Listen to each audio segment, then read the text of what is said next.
জয় ঠাকুর। শ্রী শ্রী রামকৃষ্ণ পুঁথি চতুর্থ খণ্ড থেকে আমাদের পাঠ চলছে। এখন আমরা পাঠ করছি ভক্তদের সঙ্গে নানা রঙ্গ এই অংশ থেকে। ঠাকুর শ্রী রামকৃষ্ণ দেব তার ভক্তদের সঙ্গে কখন কি রকম রঙ্গ করেছেন সেইটি এখানে বিভিন্ন জনার সঙ্গে বর্ণনা আছে। গতকাল আমরা পাঠ করেছি যে অংশ, তারপর থেকে আজ পাঠ করছি। আজ পাঠ করব পৃষ্ঠা সংখ্যা 466 থেকে 467। গতকালের পাঠে আমরা দেখেছি ঠাকুর চার ধরনের মানুষের কথা বলেছেন বা জীবের কথা বলেছেন। সেগুলি হচ্ছে বদ্ধ জীব, মুক্ত জীব, মুমুক্ষ জীব এবং নিত্যমুক্ত জীব। এই বদ্ধ জীব বা বদ্ধ মানুষের উদাহরণ কি, মুক্ত মানুষের উদাহরণ কি, সেগুলো হচ্ছে গিয়ে ঠাকুর একটি পুকুরে জেলের জাল দেওয়ার সঙ্গে উদাহরণ দিয়েছেন। সংসার রূপ যে জাল, যেটা স্বয়ং ভগবান যেন পুকুরে সংসার রূপ জাল ফেলেছেন, আর তাতে পুকুরের জলে যে মাছ আছে সেই মাছের দিয়ে মানুষের উদাহরণ দিয়েছেন। পুকুরে যখন জাল ফেলা হয় তখন দেখা যায় যে কিছু কিছু মাছ সেই জালে ধরাই পড়লো না, লাফ দিয়ে চলে গেল। সেইগুলোকে বলা হচ্ছে সংসারের ক্ষেত্রে এরকম কিছু মানুষ আছে যারা জালে ধরা পড়তে চায় না, তাদেরকে বলা হয় মুক্ত জীব। এই বিষ্ণু, গোপাল এই ধরনের যারা সংসারের একদম পড়ে গিয়েই বুঝতে পারেন যে এটা জালে জড়িয়ে যাওয়ার মতো অবস্থা হচ্ছে, তারা এই জালে থাকতে চান না, কোনো উপায়ে যে কোনো ভাবে তারা জাল ছিঁড়ে বেরিয়ে যেতে চান। এরা হচ্ছেন এই থাকের মানুষ, এদেরকে বলা হয় মুক্ত মানুষ। এরপর হচ্ছে মুক্ত হওয়ার চেষ্টা করছেন কিছু মানুষ, সংসারে পড়ে বুঝতে পেরে গেছেন যে আমরা জালে জড়িয়ে গেছি, জাল ছেড়ার চেষ্টা করছেন কিন্তু জাল ছিঁড়তে পারছেন না, গায়ে অত বল নেই। গোপাল, বিষ্ণু এদের মতো অতটা শক্তি নেই।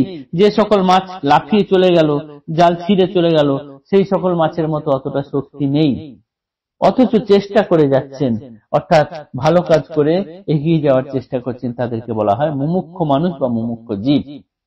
আর নারদ আদি ভক্ত যারা আছেন, যারা বুঝতে পারেন যে সংসার হচ্ছে ধোঁকাটাটি, তারা সংসারে কখনোই জড়াতে চান না, তারা হচ্ছে নিত্যমুক্ত জীব। আর এই সংসার যে জাল, তাতে যে জড়িয়ে গেছি, মানুষেরা যখন বোঝার পরেও যে কাজ করলে পরে বারবার কষ্ট হবে, বারবার দুঃখ পেতে হবে, ঘুরিয়ে ফিরিয়ে সেই কাজই যারা করতে থাকে, কামিনী কাঞ্চনে স্বরূপ পাকে একদম মাথা গুজে পড়ে থাকে, তারাই হলেন বদ্ধ জীবের উদাহরণ। ঠাকুর একটি গতদিন বলেছেন। আজ আমরা নতুন অংশ যে অংশ পাঠ করব সেইখানে দেখব ঠাকুর বলছেন যে কেশবের এক কাকাকে দেখলাম যার 50-এর উপরে বয়স, সেও বসে তাস খেলছে, এখনো যেন তার বয়স হয়নি হরিনাম করার। কেউ কেউ আছেন, কোন কোন মানুষ মনে করেন যে তারা এতই বদ্ধ জীব, তারা ঠাকুরের নাম হচ্ছে কোথাও শুনলে পরে চোঁচা দৌড় লাগান তার উল্টো দিকে, তারা তার ধারে কাছে যেতে চান না। আর আছে আজকের যে অংশ আমরা পাঠ করব, তাতে দেখব যে সত্য, রজ এবং তম এই তিন গুণের অধিকারী যে সকল মানুষ, তাদের উদাহরণ দিয়েছেন ঠাকুর। আজ সেই অংশ পাঠ করছি। কেশবের খুড়া বয়স বছর 50, দেখিলাম একদিন খেলিছেন তাস, নাহি হইয়াছে যেন তখনও তাহার উচিত সময় হরিনাম লইবার। বদ্ধজীব মাত্রে এক বিশেষ লক্ষণ, সাধু সঙ্গ বুঝে যেন প্রকৃত মরণ। বিষ্ঠার পোকার মতো আনন্দ বিষ্ঠায়, খায় মাখে সেই বিষ্ঠা হৃষ্টপুষ্টতায়। এত বলি কথা সায় কইলা গুণমণি, ঠাকুরের কথা ঠিক অমৃতের খনি। ভক্তদের সঙ্গে রস নানা রূপ হয়, বিশেষিয়া বিবরিয়া বলিবার নয়। রঙ্গমঞ্চে বারবার যান প্রভুরায়, মহাবলী বীর ভক্ত গিরিশ যেথায়।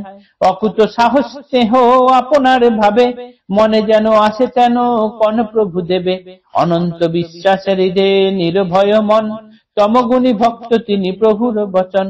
ডাকাতের সমধারা প্রবল আচার, যার মারকাট বাঁধলুট রতন ভান্ডার। একদিন মঞ্চ মধ্যে প্রভুর গমন, নিরখিয়া সে গিরিশ পুলকিত মন। পতিত পাবন প্রভু পতিত ভরসা, পতির উদ্ধার কাজে মঞ্চ মধ্যে আসা। পাকা 16 আনা জ্ঞান গিরিশের মনে, সেই হেতু রঙ্গালয়ে রহে যে যেখানে। কিলম্পট কি কপট হীন হেয় মন, বেশ্যা বারাঙ্গনা জাতি অভিনেত্রীগণ। আবাহন সকলেই বারে বারে করে, পদরেণু ঠাকুরের শিরে ধরিবারে। অভিনেতা পুরুষেরা আসিয়া তথায়, অভয় চরণ রেণু ধরিল মাথায়। গিরিশের আশ্বাস বচনে পেয়ে বল, উপনীত অবশেষে বারাঙ্গনা দল। গণনায় 16 জনা যুবতী প্রখরা, বসনে ভূষণে সজ্জা মণি মনোহরা। দেখিয়া শ্রী প্রভুদেব ভাবে ভরা চিত, ধরিলা মোহন কণ্ঠে শ্যামা গুণ গীত। মধুর প্রভুর স্বর পিকি পাখি যিনি, শ্রবণে মোহিত চিত যতেক রমণী। তার মধ্যে একজন বিনোদিনী নাম, মূর্ছিত হইয়া পড়ে ধরায় অজ্ঞান। প্রসারিত ঠাকুরের শ্রীচরণ তলে, দিব্য ভাব সমুদিত অন্তর অঞ্চলে। আজন্ম আচার্যার বেশ্যার ব্যবসা, তরিবারে ভব সিন্ধু নাহি কোনো আশা। আজি তার ভক্তি ভাবে ভরিল অন্তর, নিরখিয়া দীনবন্ধু লীলার ঈশ্বর। পতিত কাঙাল দিনহীন হেয়জন, পাপে ভরা প্রাণে সারা দুর্বল অক্ষম। আশাহীন মনক্ষীণ ভব সিন্ধু কুলে, নাহি বন্ধু করে পার অকুল সলিলে। কিবা ভয়ে পারাপারে পাইবে সম্বল, ফেলিয়া নয়নে মাত্র এক ফোঁটা জল। গাও রামকৃষ্ণ নাম হইয়া আতুর, ক্ষণ মধ্যে হবে পার কান্ডারি ঠাকুর। ত্রিবিধ ভক্তের জাতি প্রভুর বচনে, গুণ অনুসারে ভেদে সত্য রজতমে।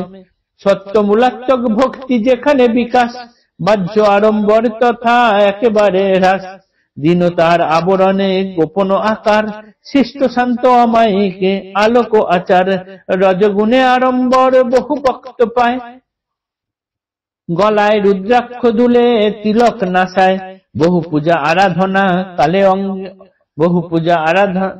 আরাধনা কালে অঙ্গ সুশোভন, পরিধেয় পরিপাটি পাটের বসন। তমগুণাত্মক ভক্ত লক্ষণ তাহার, জ্বলন্ত বিশ্বাস চিত্তে জলে অনিবার। ঈশ্বর নিজের লোক এই ভাব মনে, তিলগ্রাহ্য নাহি করি কাহারো ভুবনে। ত্যাজিয়া ভাঙ্গিয়া দুয়ার ঘর আপনার জোরে, মনের মতন ধন লুঠে ধনাগারে। ইচ্ছা মতো রাখে কাছে যেন যায় মন, অন্য পরে যারে তারে করে বিতরণ। গিরিশ প্রভুর ভক্ত এমন শ্রেণীর, সকল শিরা বিশ্বাসের বীর। ভক্তি ভরে শুনে তবে কহিব কাহিনী, 8 দিন মঞ্চ মধ্যে প্রভু গুণমণি। তার কাহিনী ভক্তি ভরে শুনলে পরে আমাদের এই মন পরিবর্তন হতে বাধ্য। ঠাকুর বলছেন যে এই রঙ্গমঞ্চে যখন যারা গেছেন, তখন গিরিশ ঘোষের আহ্বানে সেখানে 16 জন বারাঙ্গনা অবধি এসে গেছেন, এবং তাদের মধ্যে একজন ছিলেন বিনোদিনী, যে জানে সারা জীবনে তিনি যে সকল কর্ম করেছেন মুক্তির আর কোনো আশা নেই। ঠাকুরের এই বচনগুলো শুনতে শুনতে সে অজ্ঞান হয়ে ঠাকুরের পায়ে পড়ে গেলেন। আর তখন কি হলো, কিবা ভয় পারাপারে পাইবে সম্বল, ফেলিয়া নয়নে মাত্র এক ফোঁটা জল। গাও রামকৃষ্ণ নাম হইয়া আতুর, ক্ষণ মধ্যে হবে পার কান্ডারি ঠাকুর। তোমার হৃদয়ে যদি চোখের জল নিঃসরণ হয়, ঠাকুরের নাম করে তুমি যদি কাঁদতে পারো, এই ভবতরী পার হওয়া সে ঠাকুরই তোমায় করে দেবেন। আজকের পাঠ এইটুকুই থাক। আগামী দিনে রঙ্গমঞ্চে গিরিশ ঘোষের সঙ্গে ঠাকুরের আবার কি হলো সেই অংশ পাঠ করব। আজকে এই পর্যন্তই। জয় ঠাকুর, নমস্কার।